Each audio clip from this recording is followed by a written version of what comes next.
Wow, welcome to the show. Thank you. It's nice to be here. It's really good to get you here, Keith. It's been a while. It's nice to see you, too. It is nice to see you, pal. I haven't seen you for quite a while, haven't I? What was it? When was the last time I saw you? About a year? Probably and a half? at least a year. Yeah. At least a year, I'd say. That's right. But no, I'm glad you come on the show. Come and tell us a bit about I was a little anxious. Were you? It's been, it's been a little while. Yeah. And also, I guess it can be a bit awkward talking about yourself. I love talking about myself. Do you?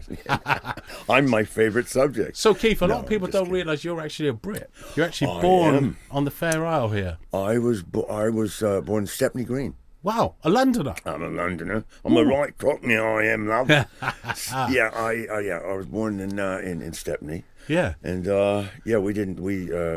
I was about 5 when we went to the United States. Oh, US of A. Actually, I was 6. To tell you the truth, I was 6. I had my 7th birthday in Kansas. Wow, Kansas City. Kansas City, Missouri. Yeah, Never been there.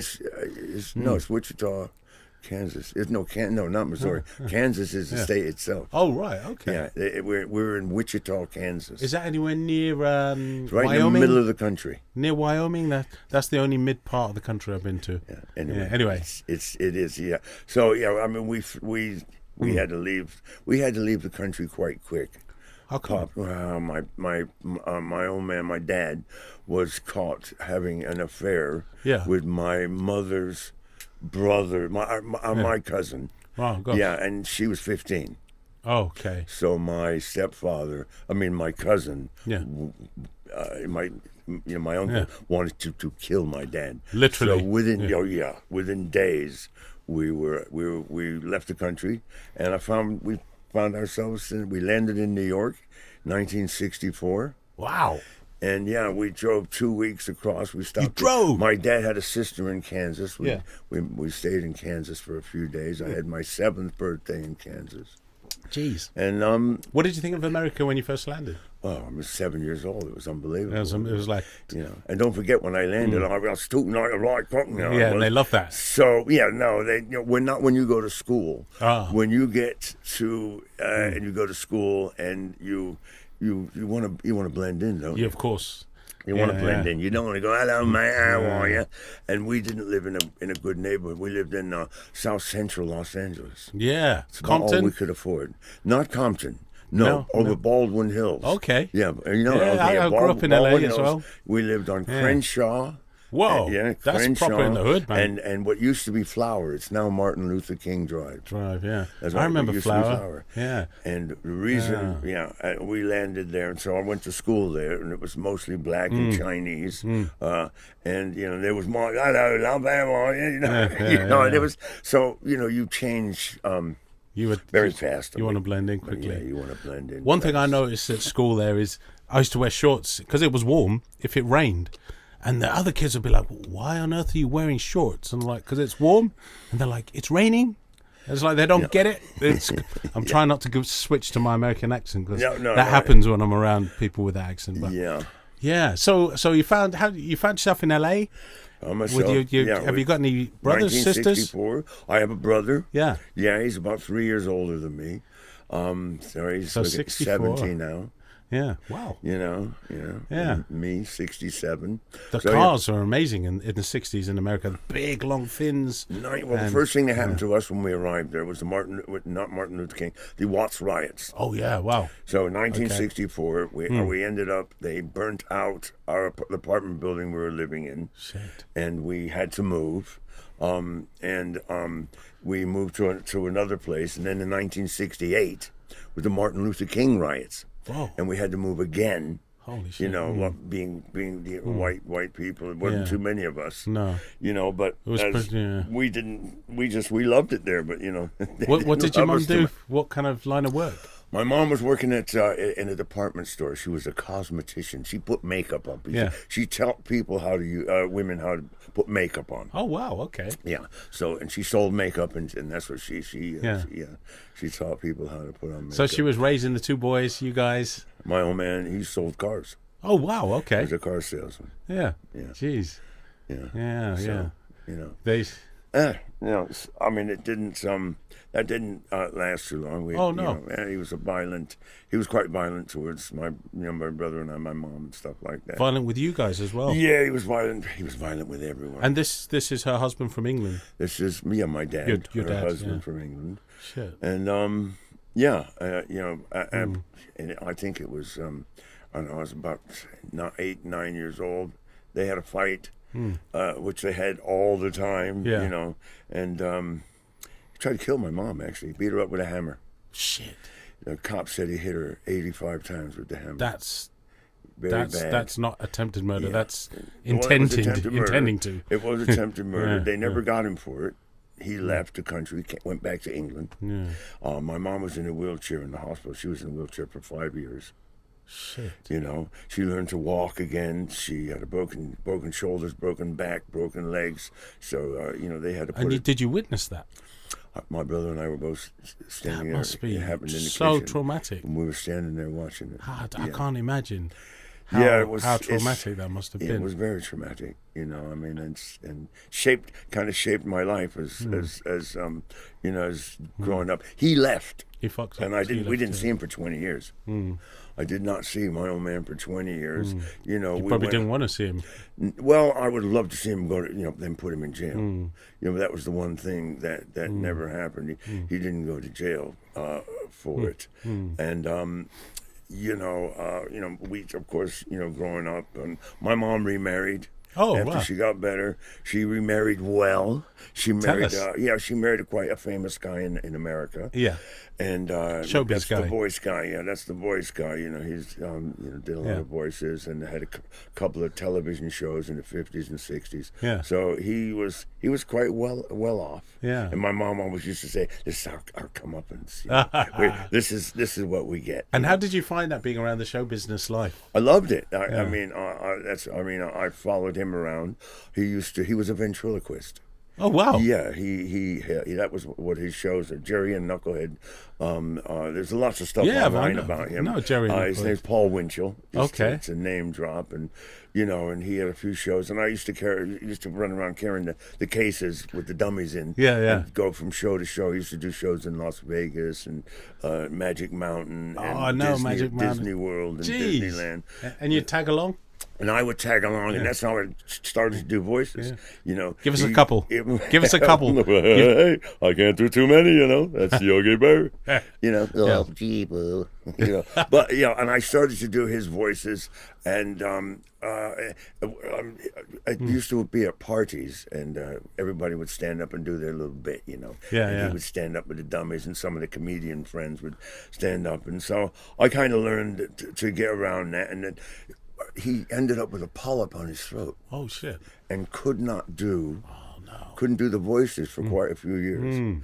And so I had been doing these silly voices, and that was the ones he did. His big one was Tigger. He did Tigger was the voice of Tigger for quite a few years. Wow. So his boss said to me, "Why don't you come in? Why don't you try to go down, try out for the voices, for the voiceovers that he was doing?" And so that's how I got in. I did a lot of voiceovers for that. Yeah. And of course, he got better. But I mean, that's how I got into it. And was there drugs around at that time? Lots of drugs. It's the 60s, swinging 60s. But I didn't get into it. I was just a pot smoker. Yeah, just a weed guy. I was a pothead. I didn't get into heavier drugs till I was about 28 years old. Were you like a surfer kid in LA? I was more of a... weed, long hair? Well, I had long hair.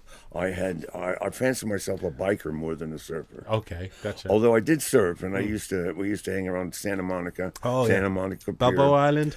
No, do you know where Santa Monica Pier is? Yeah, Redondo. Yeah, the first pier over is the lifeguard station. Yeah. Lifeguard station 17. Yeah. I was dyslexic, ADHD. And they didn't know back then. They just thought kids were disruptive, they right? Just thought you were a pain in the ass. They knew I was hyperactive, but they didn't know about ADHD. No. But I couldn't do anything. I couldn't read. I learned to read in prison, actually. Yeah. But I couldn't read. I couldn't do anything. So, they put me in military school. It was either that. I've been kicked out of 6 regular schools.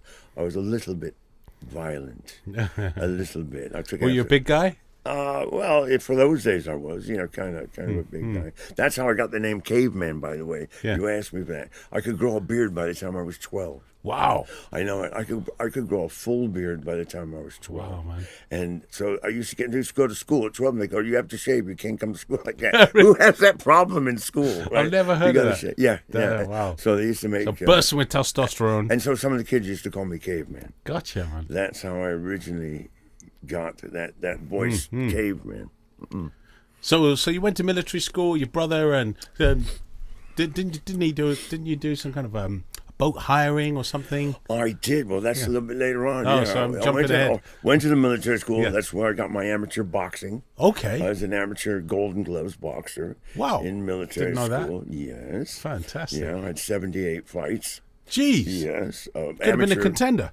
I was a contender. Adrian. Yeah, right. Adrian, Yeah, I love you. I was not. I was the worst fighter. I think I lost 35 fights. Okay, But I loved it. Yeah. And I kept going. And, we used to travel up and down California, going to different military schools and fighting and stuff like that. Jeez. Yeah. That's some tough guy shit. Going to fighting military guys is tough guy shit, man. Well, military school guys. Military school guys. There's still guys who are aspiring to be I soldiers. suppose, yeah. Yeah. There are rules in the ring. It's not like a street fight. yeah. People always say, what's the difference between boxing? Boxing is like a fight. And I go, no, it's not.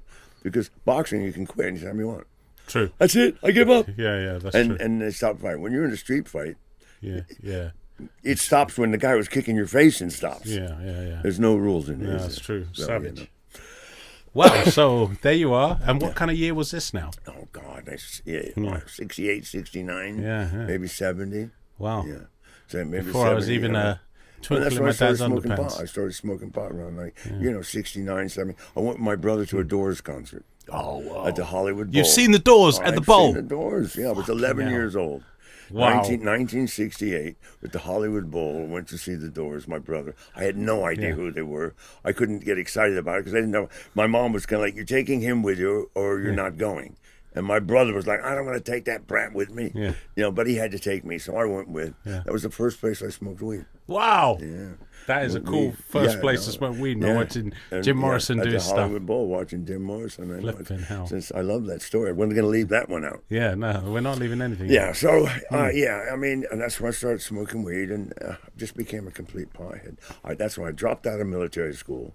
Right, I didn't want to be in military school.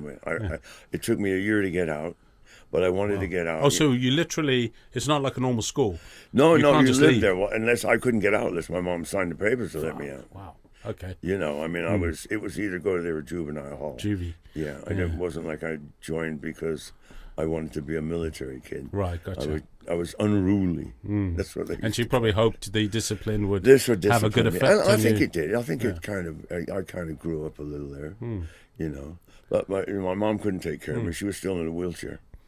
Poor She was in a thing. wheelchair for a long time, But anyway, it came out and, just tried to do the hippie thing, But when you're talking about the boat thing that you were just saying about, I mean, I got a little older and I loved boats. I always loved boats. When I was a little kid, I went out on a boat with some friends and we went to Catalina. Oh, beautiful. Oh, Catalina See all the Island. whales and sharks and stuff. Absolutely beautiful. It's a great island.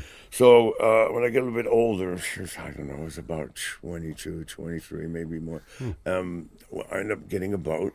Like I said, I was a spoiled kid. My mom was married to a guy with money. So anyway, I talked him into buying a boat. Yeah. We're going to have a business. Okay, here's how you sold it. We're going to have a charter boat business, right? So we bought a boat. It was fantastic. I lived on a boat for about 3.5 years. Like Miami Vice. Well, it was a cabin, like a cabin cruiser, sport fish. Oh yeah, gotcha. Sport fish. fishing boat. That was what we were going to do. We were going to catch marlin, sailfish, The biggies. And we were going to, you have them stuffed. The people come on, they pay lots of money to go out and have it, and then you send this fish to them. Oh, nice. Yeah. Did they take the fish home? Would they, or you send? Well, they would leave it with us. Okay, and you'd deal we'd with get it. We'd get it stuffed. Oh, right. Okay, And then we'd this is send it to them, and they'd put it on their wall. how cool is that? Sailfish, it was pretty cool, Well, it was a good living for me, and I loved it. Yeah. I would have loved it, but I came home for Christmas one evening. I was visiting at Christmas, and my mom and my brother was there. My brother said to me, I found out where Dad is at. Whoa. Found out where I said 20 years later. Shit. Found out where he's at. And so he didn't want to tell me. I found out where he's at. I went there. You went there? I went there. I sat and waited for him. He hadn't seen me since I was about 9 years old. Bastard. I walked into the office. He knew exactly who I was. Yeah. You probably fixed him with a stare that... Well, I just wanted to confront him. I wanted the cops to put him in jail. They wouldn't do it. Statute of limitations was over. 20 years, isn't it? 7 years. Is it? 7 years, unless the person dies, and then there's no statute of limitations. Okay, yeah. But after 7 years, they can't prosecute you. Can't prosecute. That's why he came back. And Bastard. He had a business. The cheek of him. Yeah. Yeah, so, I mean, So you intended to go there, give him a good talking to... I wanted to go there. I wanted to give him a beating. Okay. But we got into a fight. I ended up stabbing him. Oh, fuck. Yeah. He died. Wow. And I turned myself in to the police. What happened? So, did you run away, or... I ran away. I was gone for 3 days. How you must have been feeling. I was going to kill myself. Yeah. I called my brother, and he said, "You crazy? You're gonna end up spending the rest of life in prison." I said, "I'm not doing that." I said, "I'd rather kill myself," and that's what he told the police. So when I turned myself in, they put me on suicide watch. Well, my mom talked me into turning myself in. I just wanted revenge for my mom. Yeah. Well, it had to be done in your eyes, and justice had to be done. Well, it was a good idea. I thought they might give me a medal, and instead they gave me 15 to life. Fuck. It was a hard time. That's not in a fancy jail where you're running shirts. No, it was in a Supermaximum. Supermax. Lockdown. Well, not lockdown. No, but that's with people who. I mean, you got level 1, 2, and 3. Level 3. I was at. It's not maximum security. Supermax, what they call it. Jesus. So yeah, I spent. I got 15 to life. I did 17 and a half years there. Shit. And so had you been doing drugs before you got to jail? No, I've been smoking pot. Okay, so you were just a pothead. When I got to prison, I got into hard drugs. In jail? The population of the population in California, I'll just speak about California. Were you in Chino? No. I was in Vacaville prison. Okay. It's it was a new prison. They just opened it in 1986. Sure. Okay. And I went in 1988. So, pretty new prison, not like Folsom or those are shitholes. This is a brand new prison. It was nice, as sparkly, clean. So 98% of the population are heroin addicts. I had no idea. There is so much drugs in that prison, in all prisons. Is that because it makes people pass the time passes easier, do you think? Or there's nothing else to do? It's just flow. I would imagine so. And it's also a business. They sell more drugs in prison. They make more money selling drugs in prison than they do on the streets. But how does the stuff even get in there? Cops bring it in for them. Cops making $400, $500 a week, right? Just making a living, and they got guys on the yard making $5,000 a week. Fuck. And they say to the cops, "Listen, all you got to do is bring it in, and I'll cut you in." Yeah. And the cops do. Also, it comes in through visiting. Yeah. It comes in through visiting, and my job was to clean the visiting. We used to get visiting. They'd come in visiting, and they would stick parcels under the table. We'd have double tucks, stick parcels under the table, stuffed with either crystal meth or heroin. And after the visiting would come out, I was on yard crew. They tell us to go in and clean and clean. Yeah. And what we would do, we'd put it all in the bag, throw it in the trash, because they strip searched us when we came out. Yeah, of course, yeah. So we come out with strip searches, and then like idiots, they go, "Okay, now take the trash up." And I'd go through the trash and take all the stuff out and give it to the guys that were bringing it in. So were you making money as well? I was making money. I was getting it for nothing. And it was supplying your habit. And it was supplying my habits, and they're not the kind of guys, when they asked me to do it, say, listen, can you do us a favor? You know, you go in there and clean. We need you to pick up some stuff. For Things us. work differently in jail. You don't say no. Yeah. Not a good idea to say no. No. So I was just trying to please some of the people, and I did. You know, I got along with a lot of the guys. So when you first go into jail, I guess they want to test your mettle, right? They want to see if you're a bitch or if you're going to be a player. You can or mind your own business. The only time you ever get tested in mettle is you get into the drug trade. Right. You know, there were some guys in there that stayed out of trouble. Yeah. You know, I mean, I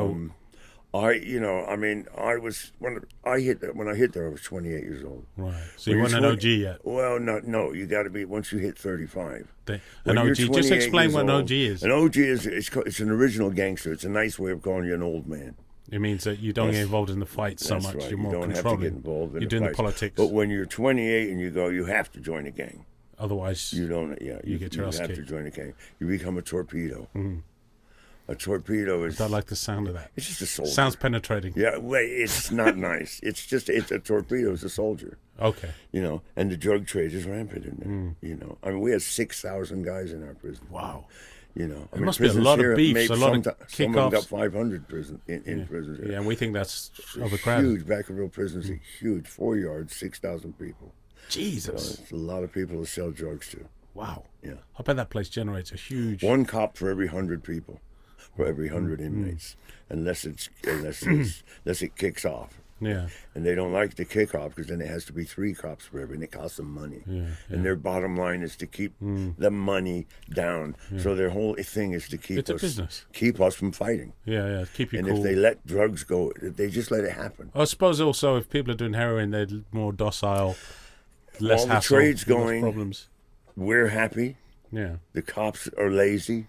Yeah. You know, they don't search like they're supposed to search. Going in and out of the building, they're supposed to search every 3rd person. Yeah. Be lucky if they search every 50th. Really? So you can get people in. Yeah. And the cops just don't care. They're lazy. They just want us not... As long as we're peaceful, they're peaceful. Get away from it. I mean, that's the thing I was most proud of myself in my entire life was doing my time, the way I did my time. I did my time. You know, I was, you know, I kept my head high. And what did you do to occupy yourself in prison? I played tennis. Wow. Tennis of all things. Well, I was on yard crew. I was I became after a while, when you're a lifer, you get the best jobs. Right. So I became a recreational director. Oh, nice. Nice title as well. I would order all the equipment, football. We had football, baseball. The only time that the blacks, the whites, and the Mexicans mix, you can buy drugs from each other, and you have to play sports with each other because they won't let you have a baseball team. You have to mix it, black, white, Mexican. Yeah. Oh, right. Yeah. Otherwise, we don't eat together. We didn't sleep together. We don't bunk up together. Wow. They eat on the different sides. So that's almost encouraging separatism and racism. I know they don't do that here, but we have their own side of the mess hall. Yeah. We have our own side of the yard.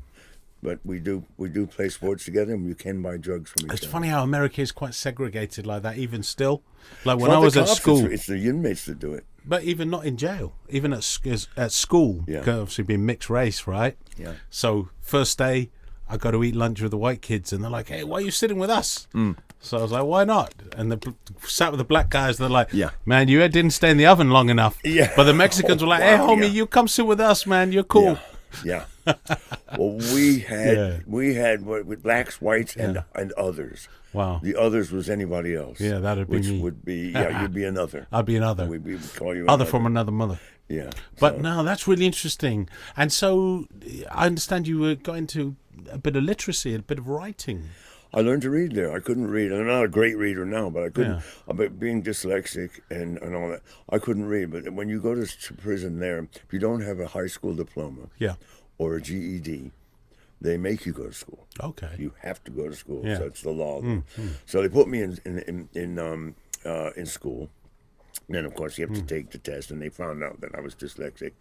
And I had the captain of the yard come up to me and call me into her office and say, "Listen, Mr. Freeman, obviously, you know, you can't read." She goes, "I'm starting a course where we're trying to teach dyslexic people to read. Wow. And it seems to be going pretty well. Would you like to volunteer for that?"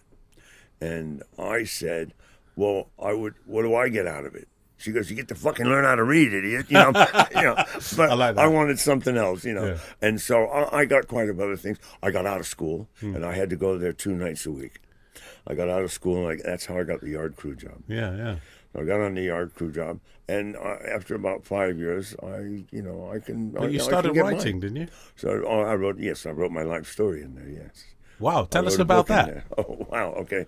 Well, just like I said, desperate, nothing to do, and I just when I first got there, I started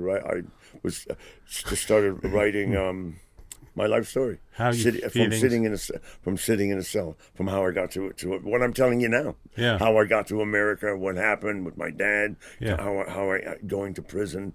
Wow. For that, coming to prison and because everybody knows why you're there. Yeah. Everybody, they got your record. But they give you respect. They're like, hey man, he's a killer. They were kind of blown away about what I did. When you kill a member of your family, it's called parricide. Is it? Yeah. But it was, in my opinion, justified. In my opinion too. Yeah. Thank you. Yeah. Yeah. No. In my opinion, I thought If someone hurt one of my kids, I'd do the same. Well, It's, it's unfortunate because I'd go to jail, but it's. But like I said, that was the book about. Well, I was going to tell you about what happened. Yeah. My recreational thing Sorry. and getting the tennis court put in there. That's my proudest thing. Well, they had 18 basketball courts. Yeah. They had a baseball. Yeah. They had a baseball diamond, football. They played soccer in there. Yeah. They had handball, racquetball, and I said, and because I got to know the warden good, because I ended up painting her offices. Yeah. But it's about 20 offices and everything. When the first thing they say is, "What are you doing?" I painted houses, so I ended up painting that whole wing. They got to know the warden. Yeah. She'd come in every day, and I talked to her. And one day I said to her, "You know what? You should take one of those basketball courts and turn it into a tennis court." And she said, well, they don't mind the basketball and the football, but tennis seems a little Club Med, kind of, a bit recreational. Yeah, it's And I said, well, what if I could get a lot of people to sign a thing, and I could get, because the blacks control the basketball, yes, the hoops. So I went, and at the time, Serena Williams and all that was big, and Venus Williams. So I ended up getting them to give up one of the tennis things. I got the warden to give us paint. Wow. I painted the basketball court. Yeah. I saw down the you down must the have court. stirred some feelings. They were tripping. But a lot of them, I ended up teaching everybody how to play tennis. Wow. Because I knew how to play tennis. I played tennis from a young age. We ended up playing. I started a league there. We used to go from yard to yard, having a tennis tournament. I passed my time playing tennis. That's awesome. And that's not a bad way to do time. That is awesome, man. Yeah. In between riots and lockdown, we played tennis. Yeah. But sports is very well encouraged. Yeah. Keeps the peace. It is. Jeez. Keeps the peace. Wow. Well, that's. I never would have imagined convicts playing tennis. Do you know what I mean? No, you don't see that in prison. I was in a super maximum security prison. Yeah. So, we were behind the electric fence, barbed wire electric fence. But, people are still people. You have a life in there. Yeah. I had a life in there. Did they have these Aryan Nation gangs? And I got married to a hooker in there and got a conjugal visit every 3 months. What? Yeah. What, a different hooker each? No, same one for 6 years and then another one. When I How first does that got work? in there, I was divorced when I got in there. Didn't tell you that. I've been married twice too. Okay. But when I got in there, I was divorced. Yeah, and because you're doing a long stretch. You haven't had a woman for a long time. Stretch, that's right. And the guy came up to me and said, "Hey man, you want to get some conjugal visits?" I said, "Well, I'm not married." And he said, "I can get you married." And he opened up, it's like a wedding album. Yeah. And he went through the wedding album and he had all these pictures of not bad looking broads. Yeah. And I said, well, Jesus, fucking what I got to do? And he goes, pick one of the broads, right? We'll have her, we'll get her signed up to come up to visit you. Yeah. She'll visit you a few times. You'll have to send her some money, right? She'll come up, you'll have the wedding. We had the wedding and visiting. I'm not kidding you. We had the wedding and visiting. I got married there, and then every 3 months, I got they have a bunch of trailers in the back. I would get from Saturday night and Friday night and Saturday night, we'd get in the trailer. Alone?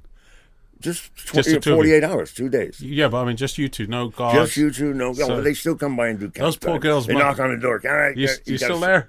Still there, yeah.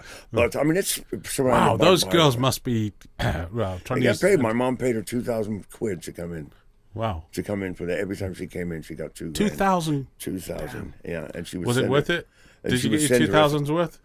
Oh, I did, because she not only that, she would be allowed to bring in 2 bags of groceries Right. and all the drugs she could stick up her ass. Wow.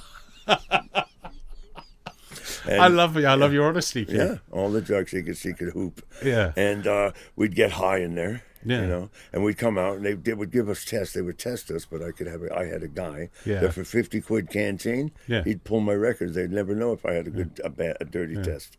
We ran that You prison. had it down. We ran that fucking prison. man. Jesus. So that must have been 2 days, and that was every 3 months? Every 3 months, 2 days. And then after a while, you say, hey, honey, it's time to... Well, after 6 years, she didn't want to do it anymore. Okay, You know, gotcha. she didn't want to do it anymore, and so I just got another one. Get a new He one. brought out the album.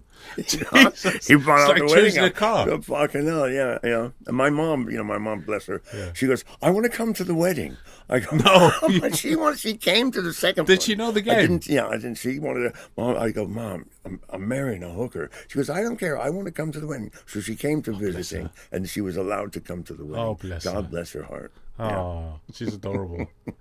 Did she know she knew the game, right? Oh no, she knew she No, was. she was not stupid. She would make you happy, Keith, as long as you're doing your. Oh, bless her. So my mom used to tell everybody when I was in prison, Keith's doing so good in prison. Yeah. Yeah. And how did she feel about what happened?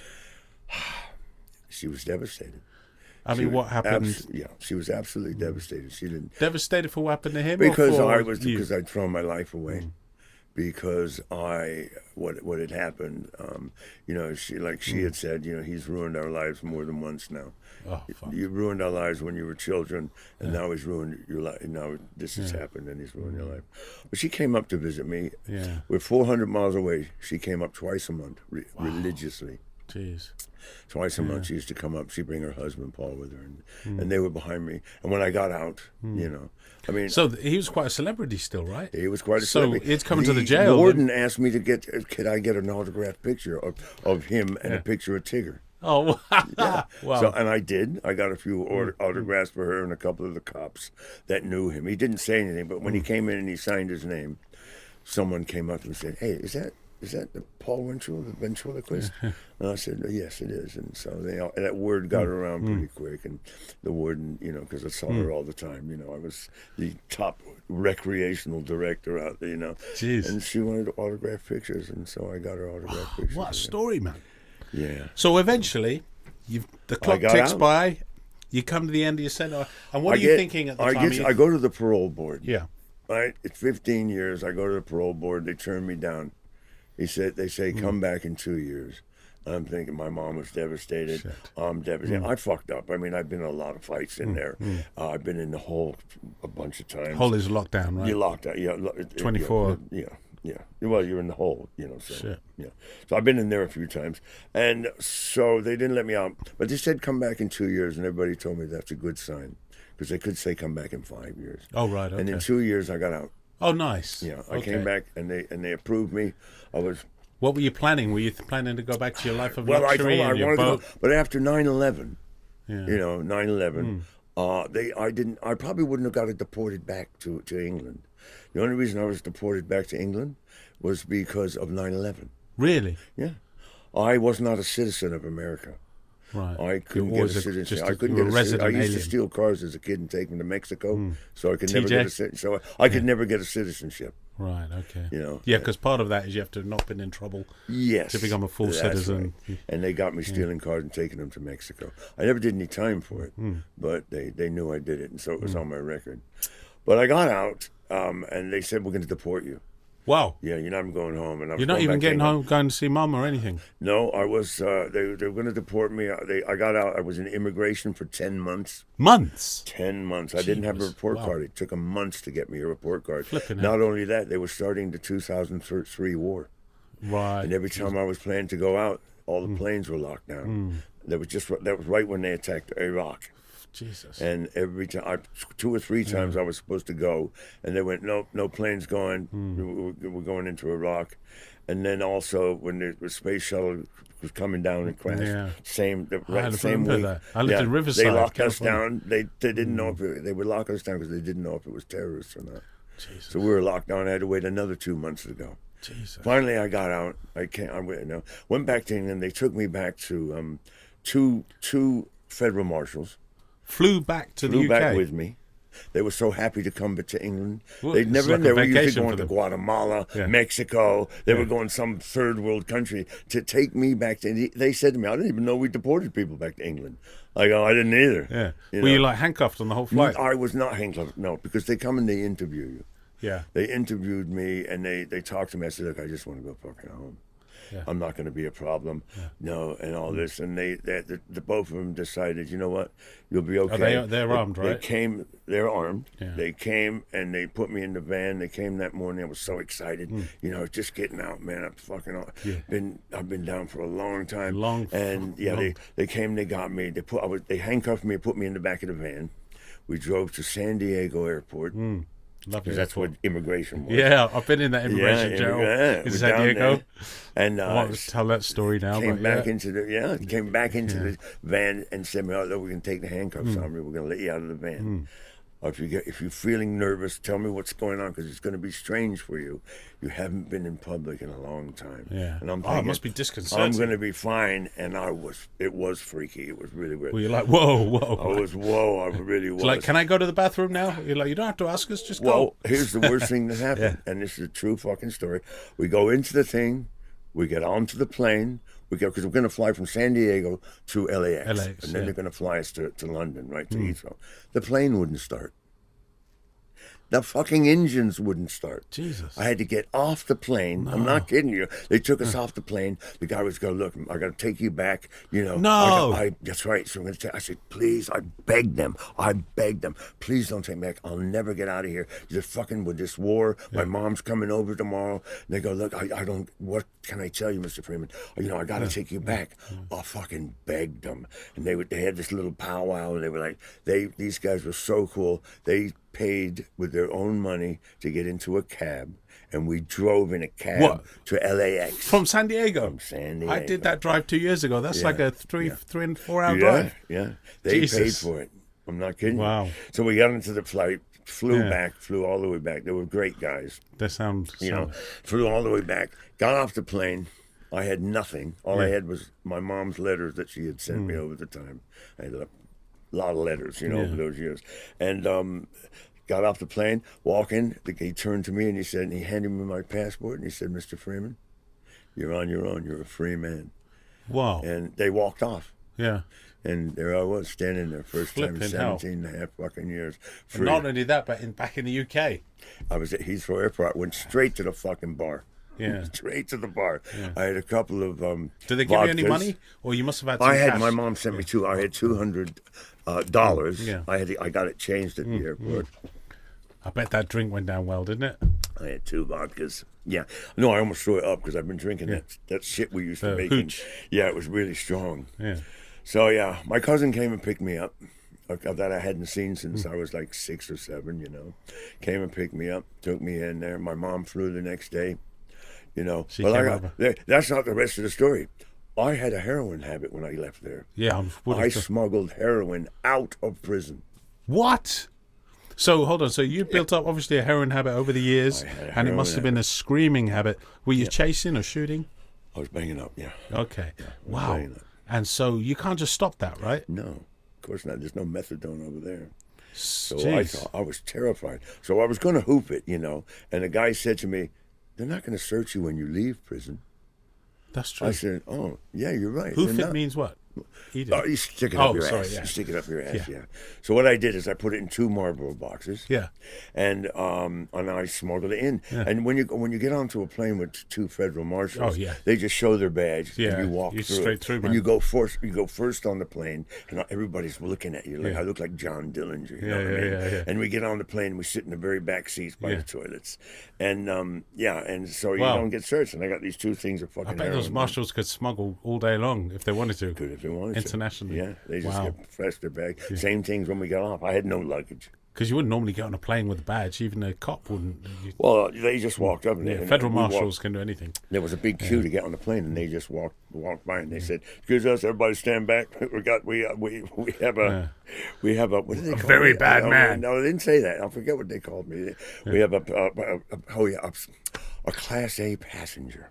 Class A passenger. Everyone was like, people, whoa, yeah. nice. And then people kept looking back over the plane at the back seat of me, and I kept saying to the cop, "Let me get a drink." He goes, "No booze, no fucking booze. I don't want you to get drunk."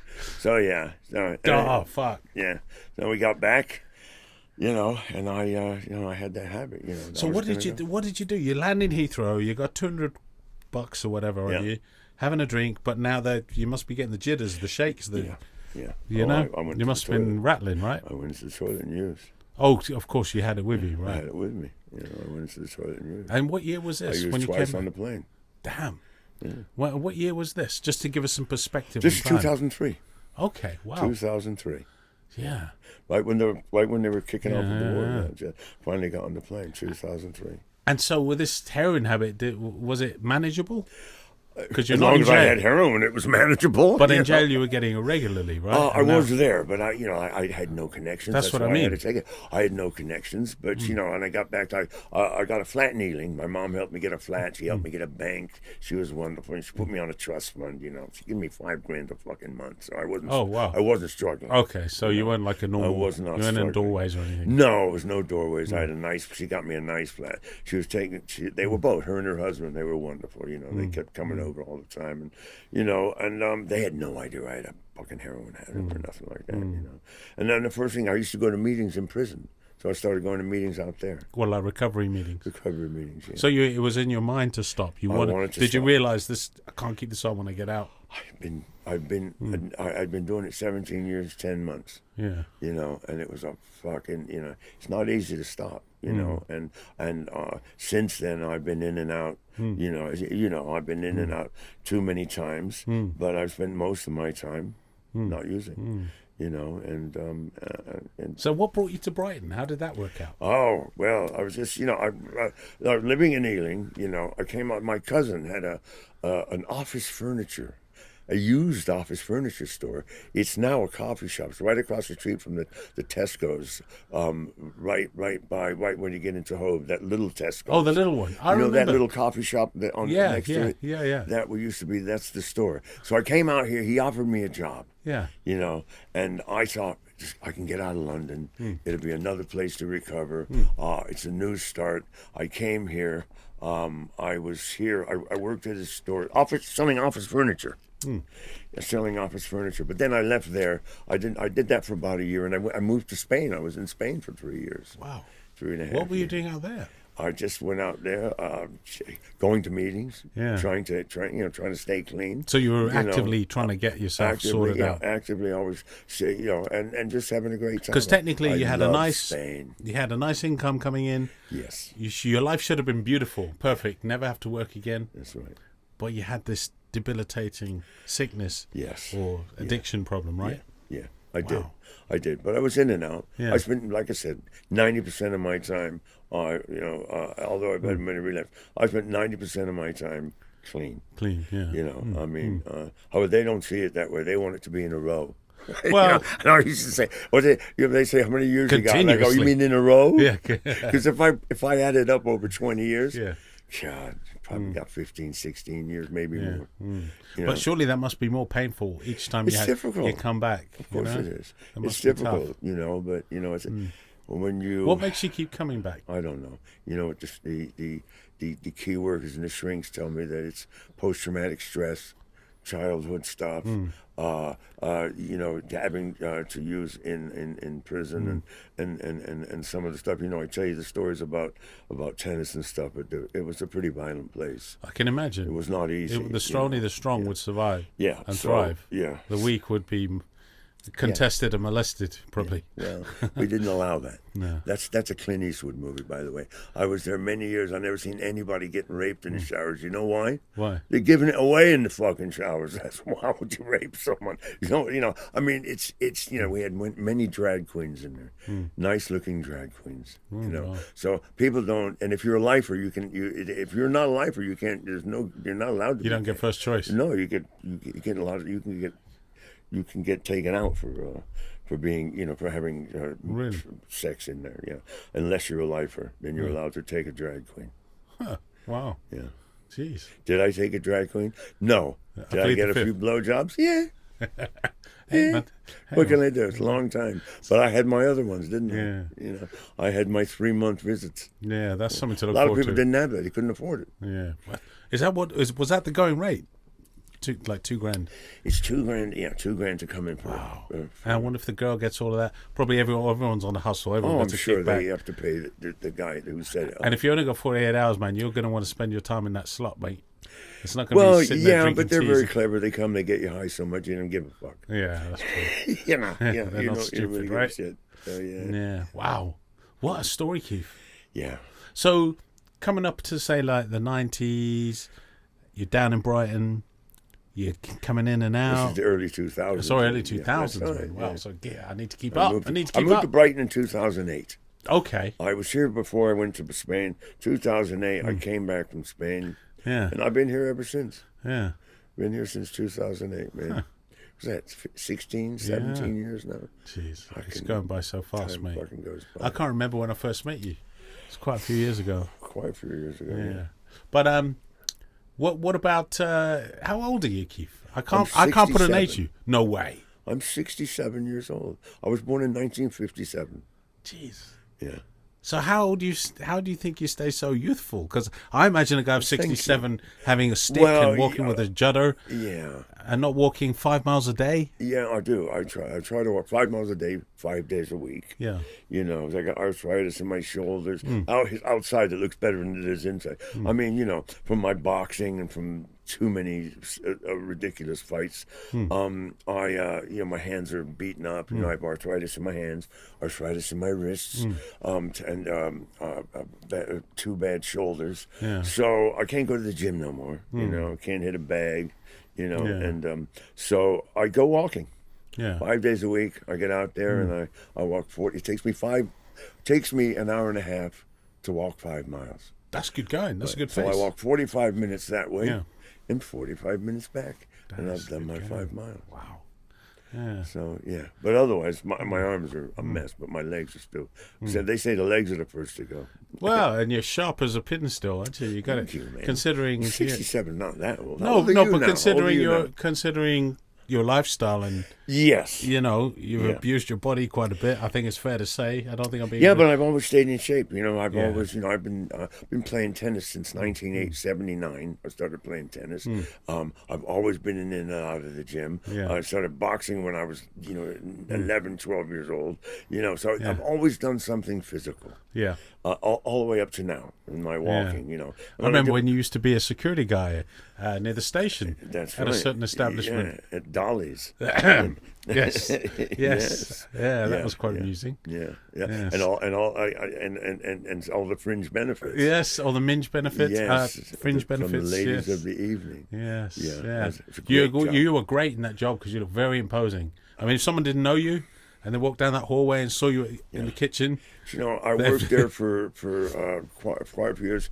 I only used to go there to visit you. Let's just for the twice record. I had a problem. Yeah. Guys don't come to fight. They don't come there to fight. As a matter of fact, they don't want to be seen in. No, in they a want to whorehouse. slide in or slide out. They want to get in, get out. Yeah. And only a couple of times that I have any problems. So for the most part, it's easy.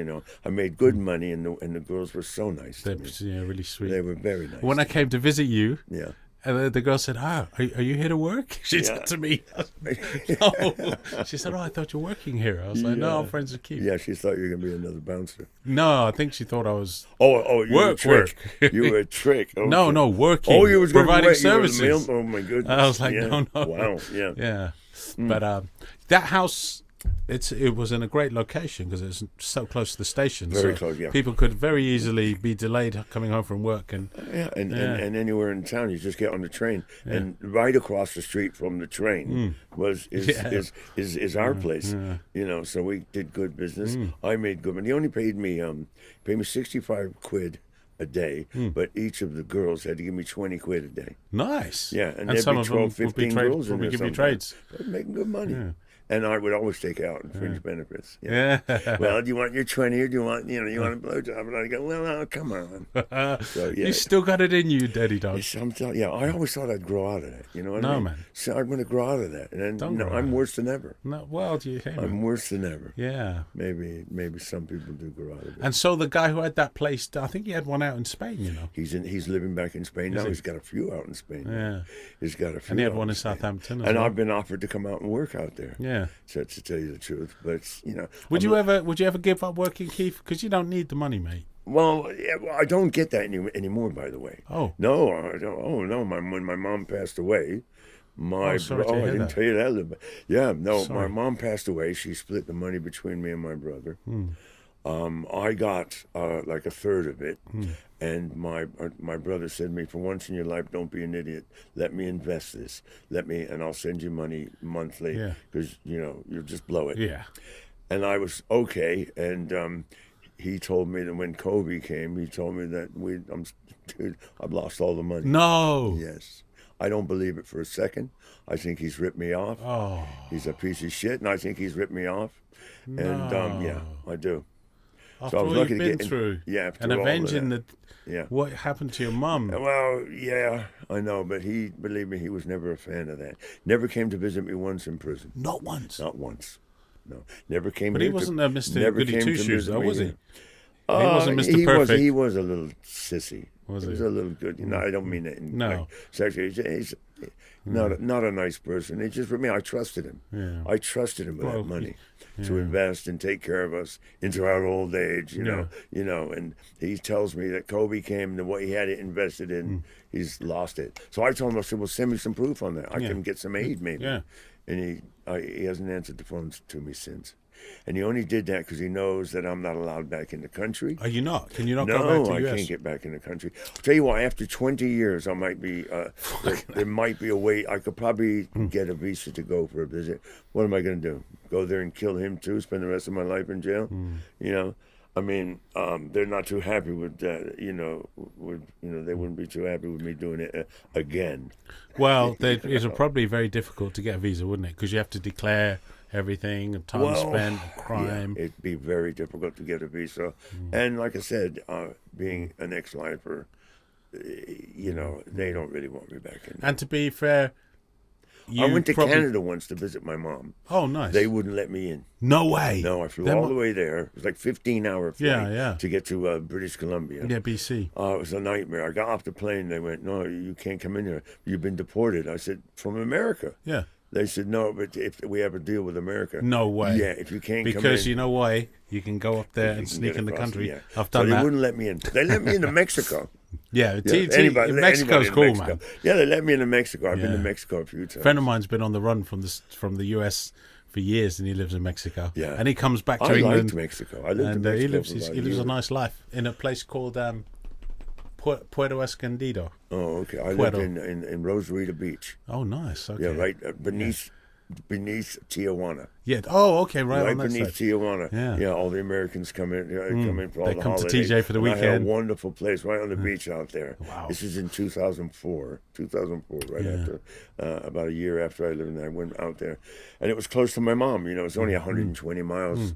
So and she they could used come to come down. down and visit. Nice. I couldn't. I once told my mom, "Let me get in the trunk, take me back Yeah. up there with you." Yeah. She goes, "No." She was too scared. Would you ever want to go back to America? Nah, fuck them. Yeah. I'm here. You I got like your Brighton. I'm happy here. You've become a Brightoner now. You you kind I'm of a are. Brightonian, man. When I see you, and I used to see you walking along the beach there, happy as Larry, My walks on enjoying the yourself. Walk. I love it here. I've got lots of people, friends here. Yeah. You got a good crowd around you. I've got a nice lady that I've been seeing lives in my building for a while, and I'm quite happy. Yeah. If things stay the same, I'll be happy. Yeah, man. I I love that. And what about the future, Keith? What do you reckon? What do you have any plans, any aspirations, anything you still? All we have is now. Yeah, I love that. Right now, I'm doing great. I'm not using. I'm quite happy. I'm content. I have lots of friends. Go to lots of meetings. I'm lots of people that I admire. Are you spiritual or religious? I think I am spiritual. I'm not religious, but I try to live a spiritual life. Yeah. You know, I try to be a good person. I try to help people where I can.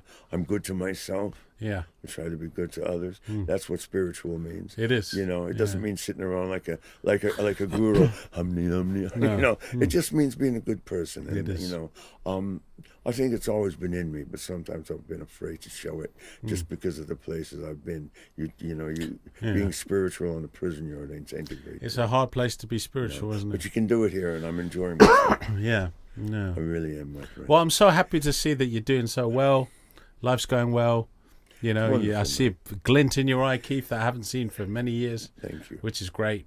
And appreciate you coming on the podcast, buddy. Absolutely wonderful, man. I hope I didn't talk your ear off. Oh, you talk. Once I get wound up, man. You do, man. Well, don't get too wound up. I'm going to come around there and give you a hug. God, is that all right? Love it, mate. Love it. It's all good. All right. This is how we end the show.